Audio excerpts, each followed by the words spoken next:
Nina pressed play. A whimper cracked through the speakers, sharp, desperate, unmistakable. Then came a dull thud, the sound of something small hitting the floor. She froze, her eyes locked on the grainy video. On the screen, Raphael entered the frame. Her Raphael, the man she was supposed to marry in just a few weeks. He bent down, scooped up Victoria, her French bulldog, with a casualness that should have been tender. But it wasn't. Nina's chest tightened. Her hand trembled against the mousepad. The footage jumped. Another whimper, this time from Gucci. Raphael's face twisted, an expression she had never seen before, cruel and sharp.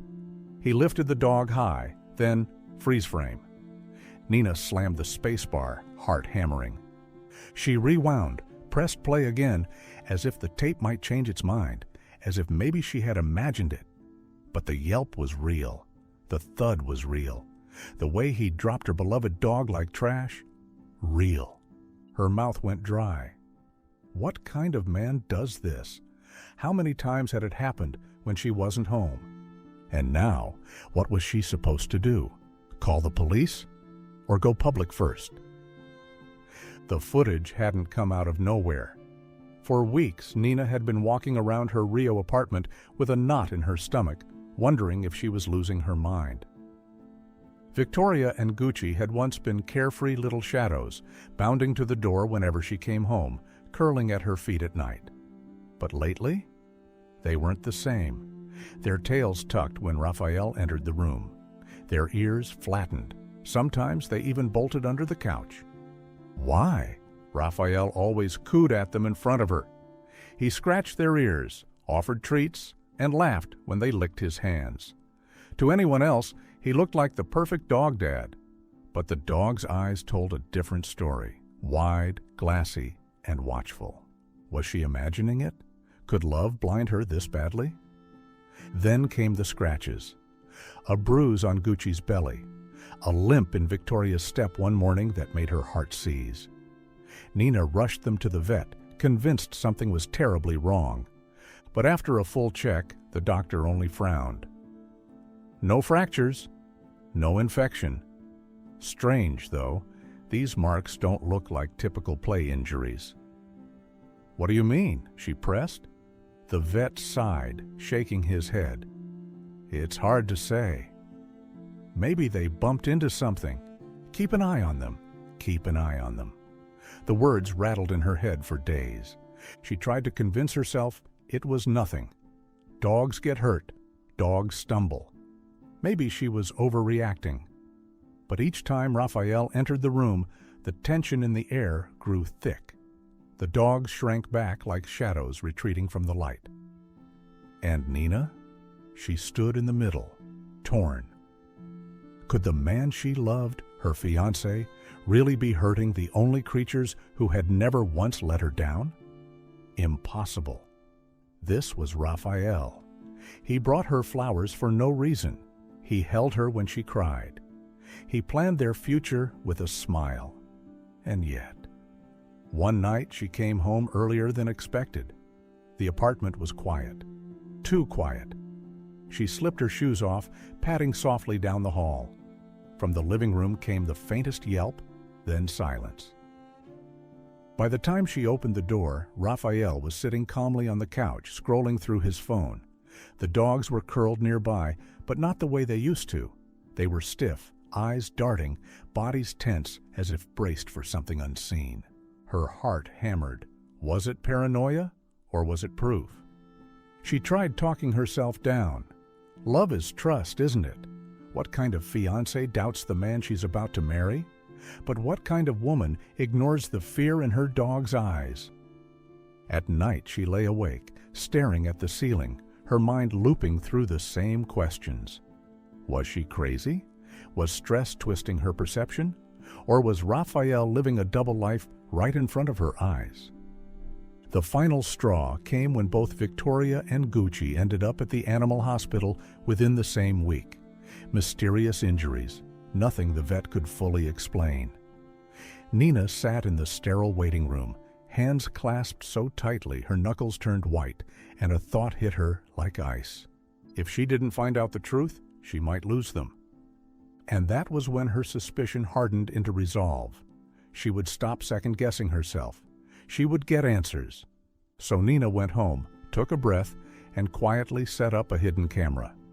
If Raphael was innocent, she'd have proof. But if he wasn't, she wasn't sure she wanted to know. Nina waited until Raphael left for work before setting up the camera. It wasn't fancy, just a small device tucked between a stack of books on the shelf angled toward the living room. From there, it had a clear view of the couch, the coffee table, and the spot where the dogs usually sprawled. She tested it once, twice, making sure the red light was hidden. Then she took a step back, folded her arms, and exhaled. There, done. But even as she closed the door behind her, a thought whispered, what if he found it? What if she was wrong? The first day, nothing? She came home, checked the memory card, scrolled through hours of footage. Just Raphael watching TV, scrolling his phone, tossing a chew toy toward Gucci. The dogs looked cautious, but unharmed. The second day, the same. The third day, too. Nina felt her doubts creeping in. Was she paranoid? Was this just the stress of wedding planning twisting her into someone she didn't recognize? Maybe I'm crazy. Maybe it's me. Still, she kept recording. Day after day, week after week. Sometimes she'd catch nothing but shadows sliding across the floor, the refrigerator humming in the background, the dogs curling into little donuts of sleep.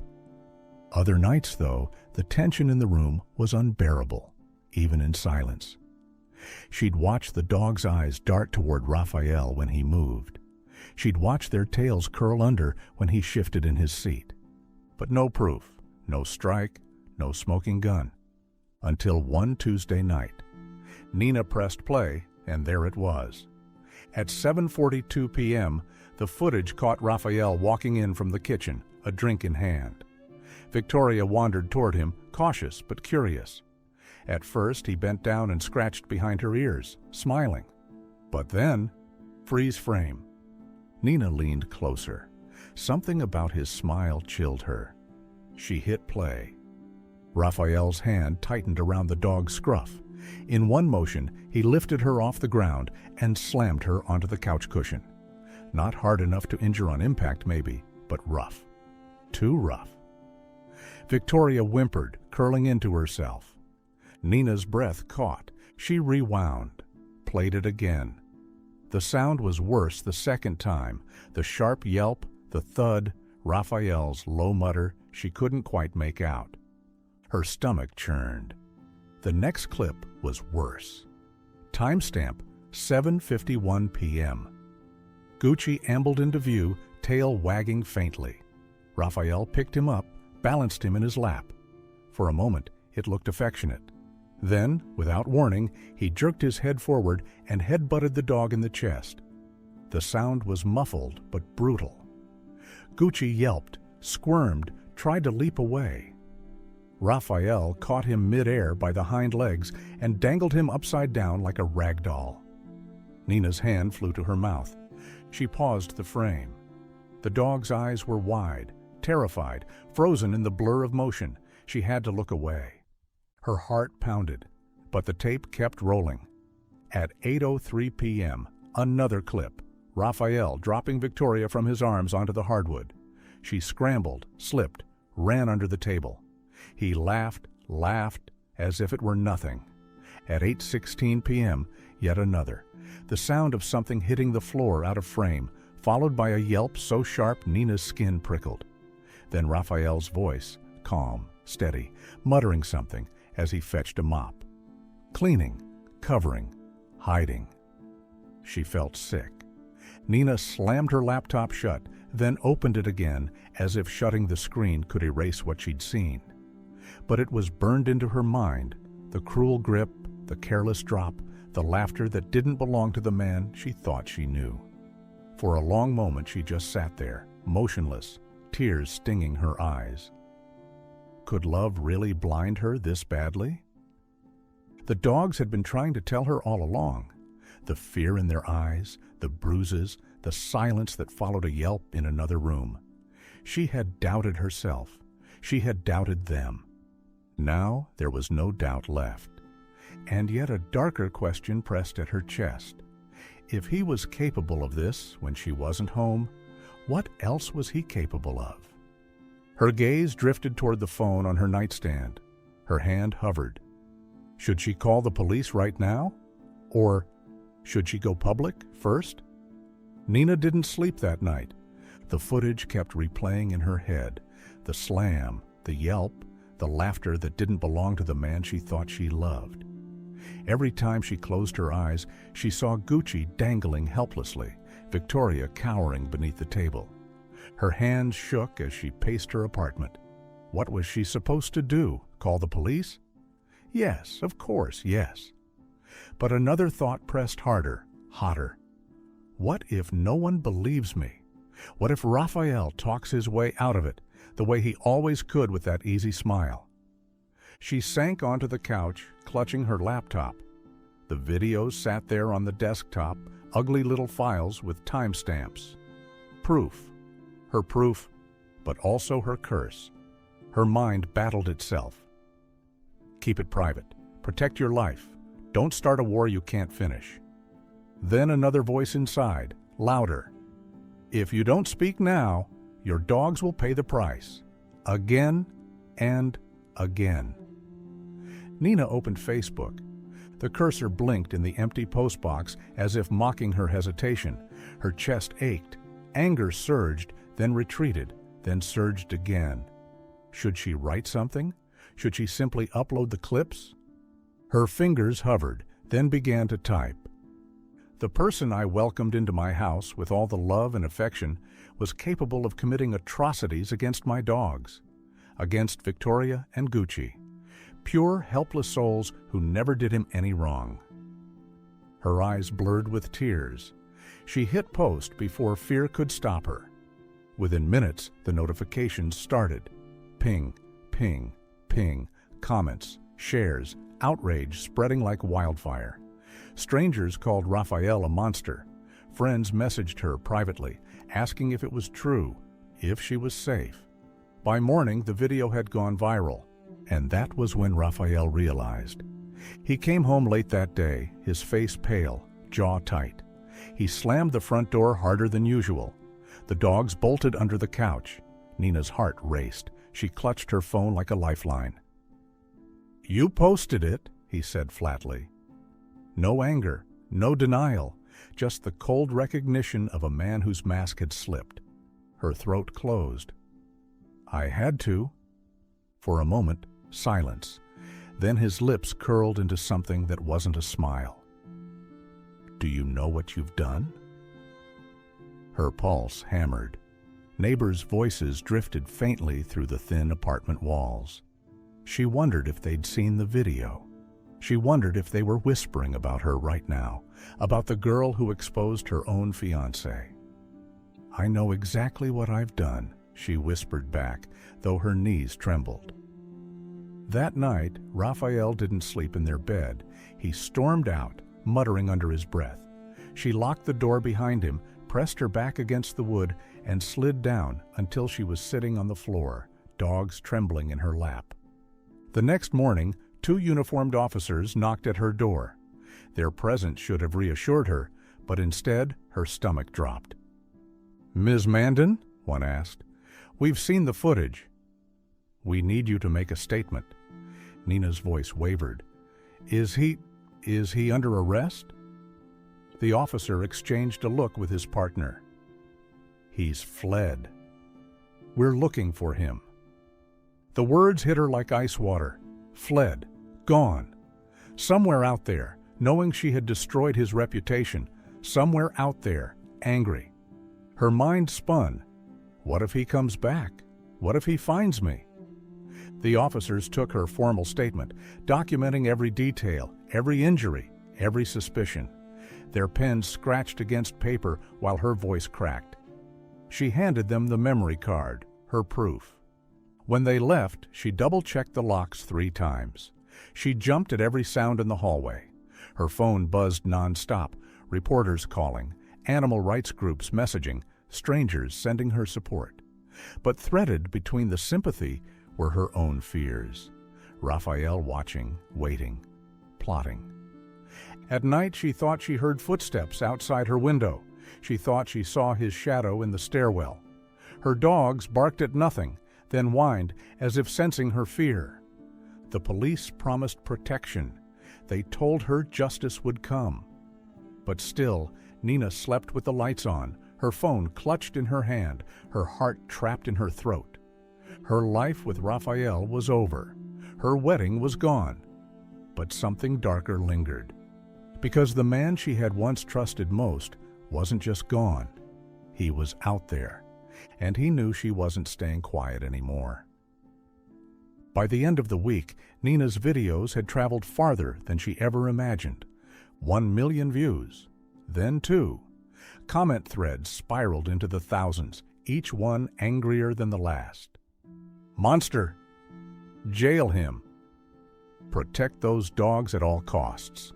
Her phone buzzed so constantly she had to silence it. Journalists reached out. News outlets wanted her side of the story. And animal rights groups, big ones, started tagging her in posts demanding Raphael's arrest. But Raphael himself, he was gone. The police told her he'd vanished the morning after she posted the footage. He hadn't gone to work.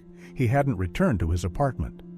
Neighbors whispered they'd seen him leaving with a duffel bag slung over his shoulder, his face hidden beneath a cap. Run. Hiding. Coward. The words circled in her head as she sat down for her first television interview. Cameras lit the small studio, microphones angled toward her trembling face. Gucci and Victoria were safe at home, but she carried their photo in her purse, a lifeline. The reporter leaned forward. Nina, what was it like watching the footage for the first time? Her throat closed. She swallowed hard. It was like I didn't know the man beside me. The man I loved, the man I was planning to marry. He wasn't Raphael anymore. He was a stranger hurting the only beings I trust unconditionally. Her voice cracked, and the reporter gave her a moment. The clip would later circulate widely. Nina's hand pressed against her eyes, whispering through tears. The man I loved did this. Public outrage only grew. Protesters gathered outside the courthouse with signs demanding justice. Social media campaigns surged, #Justice for Victoria and Gucci. Animal welfare organizations called for stricter laws against abuse. And the police? They launched what they called an active search. Officers combed through Raphael's known hangouts. They checked bus stations, airports, even border points. His face appeared on wanted bulletins. The footage Nina had captured was deemed credible evidence, strong enough for a case. Still, he remained elusive. The more days passed, the more surreal it became. Neighbors avoided eye contact when Nina walked her dogs. Some whispered too loudly. That's her. That's the girl who caught him. She felt exposed, fragile, but she forced herself outside each morning. Victoria and Gucci needed the routine, needed to feel normal again. Behind her composure, though, was fear. Because if Raphael could vanish so easily, what was stopping him from returning just as suddenly? The police reassured her, but their words rang hollow in the quiet of her apartment at night. She locked the doors. She checked the windows.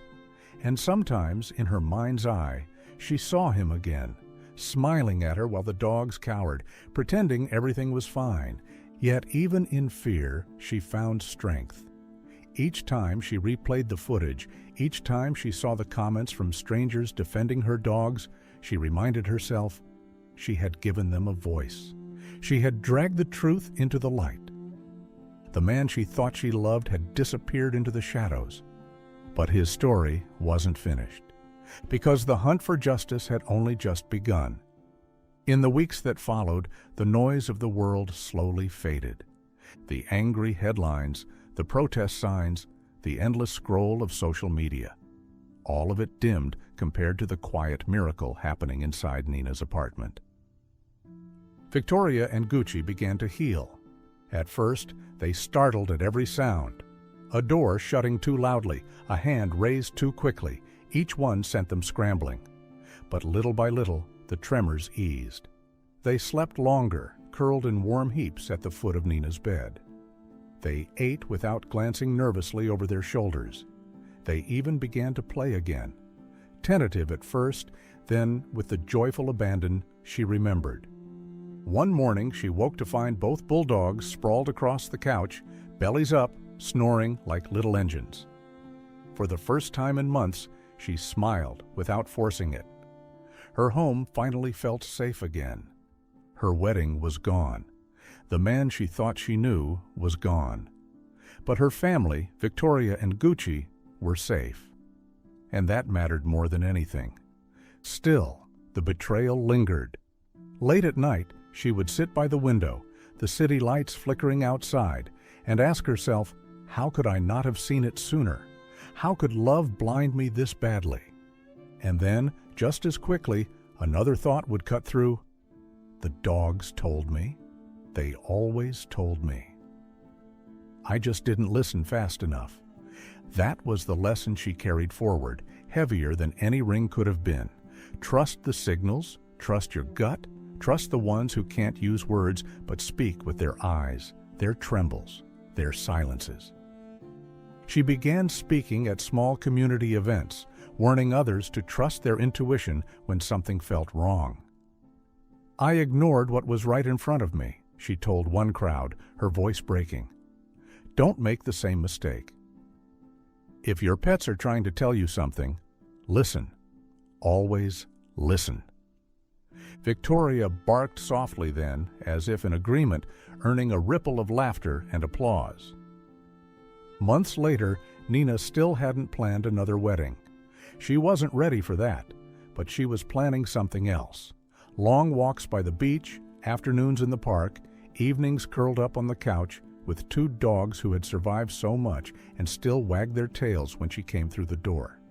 Her heart had been broken, yes, but it had also been remade, stitched together by loyalty, by resilience, by the kind of love that never falters.